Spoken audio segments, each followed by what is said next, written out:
Well, thank you all, and good morning. As the voice of God said, I'm Jim Ellis, this year's chair of the governing NAE Council, and it's my great pleasure to be the first to welcome all of you, the National Academy of Engineering membership, our staff, families, friends, and especially the National Academy of Engineering class of 2025 to this new member induction ceremony. This event is the highlight of our annual meeting and is a moment of both justifiable pride and sincere congratulations.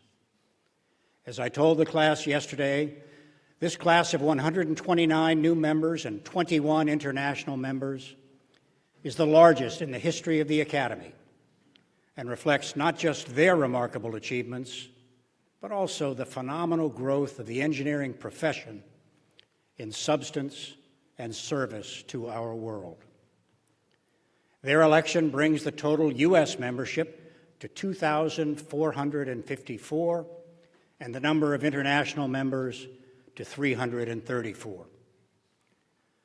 According to my sometimes reliable ChatGPT, NAE membership comprises only 0.1% of those pursuing careers in engineering disciplines.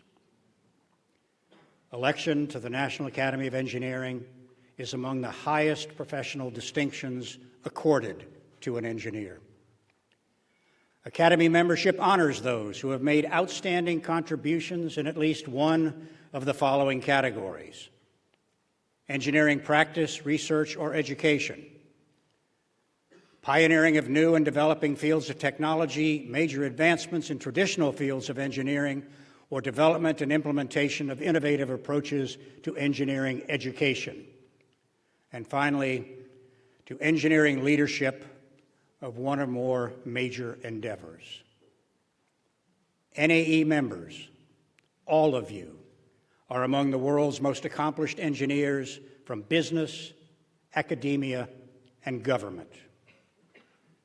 It is entirely appropriate that members, both new and old, spend a bit of time basking in the glow of all that you have accomplished to achieve this recognition. But as many of you already know from your years of service on its studies, boards, and committees, the National Academy of Engineering is far more than an honorific society. As the biblical quote goes, much is asked of those to whom much is given.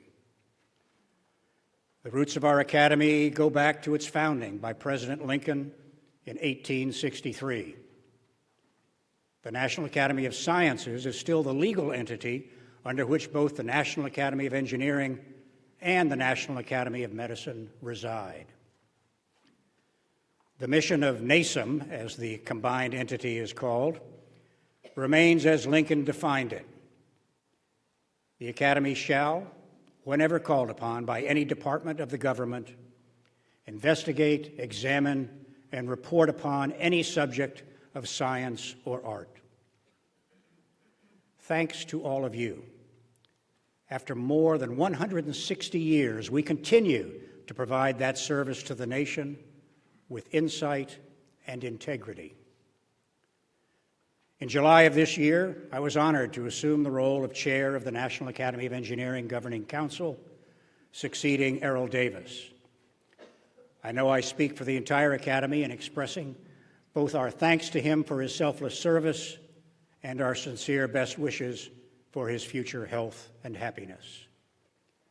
As with Errol and Don Winter before him, I am very grateful for the opportunity to serve as your chairman and especially to support our new president, Dr. Sujay Liu, as she enthusiastically assumes her leadership role at a pivotal time in the history of the National Academy of Engineering. In every era, societies, organizations, and institutions inevitably face periods of challenge and change. Moments that test not only the strength of systems and organizations, but more importantly, the caliber of their leadership. Whether these trials arise from economic crises, geopolitical upheavals, technological disruption, pandemics, or internal social transformations, the role of leadership in navigating uncertainty is vital. Effective leaders provide direction, instill confidence, make difficult decisions, and create the vision necessary to move forward. It is in these defining moments that true leadership emerges, not merely as a position of authority, but as a force for resilience, clarity, and adaptive strength. The critical role of leadership in times of challenge and change cannot be overstated. Leadership in such times is not about authority. It is about service, about courage, and about vision. It is about guiding others through uncertainty with empathy and clarity. Effective leaders inspire confidence, make difficult decisions with integrity, adapt to new realities, and keep people connected to a larger purpose. As members of the National Academy of Engineering, by definition, you all are those leaders. And as I know you understand all too well, leaders cannot sit on the sidelines. There's an old maritime quotation from Oliver Wendell Holmes that I like that reads, "Greatness lies not in where we stand, but in what direction we are moving." We must sail, sometimes with the wind and sometimes against it, but sail we must, and not drift, not lie at anchor. As the world continues to face complex and unpredictable challenges, climate change, geopolitical tensions, technological disruption, and social discord, the need for capable, ethical, and forward-thinking engineering leadership is more urgent than ever. In these moments, we are reminded that leadership is not just about navigating today's storms, but about building vessels strong enough to carry us all to a better future. At a risk of overplaying the nautical theme, to the class of 2025, welcome aboard.